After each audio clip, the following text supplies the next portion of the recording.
বার্ষিক উন্নয়ন কর্মসূচিতে এলএনজি কয়লা জীবাশ্ম জ্বালানিতে সুবিধা কমানো উচিত বলে মনে করছে সিপিডি। এ অর্থবছরে নবায়নযোগ্য জ্বালানিতে 2% বরাদ্দ দিয়ে 30%-এর লক্ষ্যমাত্রা অর্জন সম্ভব নয় বলেও মনে করছে সংস্থাটি। দুপুরে এক সংবাদ সম্মেলনে সিপিডির গবেষণা পরিচালক ডক্টর গোলাম মোয়াজ্জেম মন্তব্য করেন, বিদ্যুৎ জ্বালানিতে কিছু কিছু জায়গায় ইতিবাচক পরিবর্তন হলেও রাজস্ব বৈষম্য উতরাতে পারেনি এই বাজেট। পরিবহন খাতের উদ্যোগগুলো ইতিবাচক হলেও কৃষি খাতে সেচ ব্যবস্থা নিয়ে নেওয়া উদ্যোগগুলো অপর্যাপ্ত বলেও মনে করছে।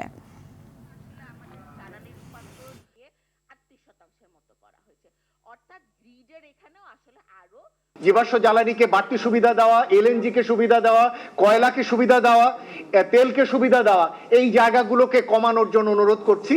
যেহেতু এখনো বাজেট পাস হয়নি, সংসদে আলোচনা হবে, আমরা আশা করব মাননীয় সংসদ সদস্যবৃন্দ এই বিষয়গুলো তারা তাদের আলোচনায় তুলে ধরবেন এবং বাজেট শেষে যখন পাস হবে সেখানে অনেক বেশি নবায়নযোগ্য জ্বালানি কেন্দ্রিক যে ধরনের উদ্যোগগুলো সেগুলো আরো বেশি ইতিবাচকভাবে সেখানে প্রতিফলিত হবে।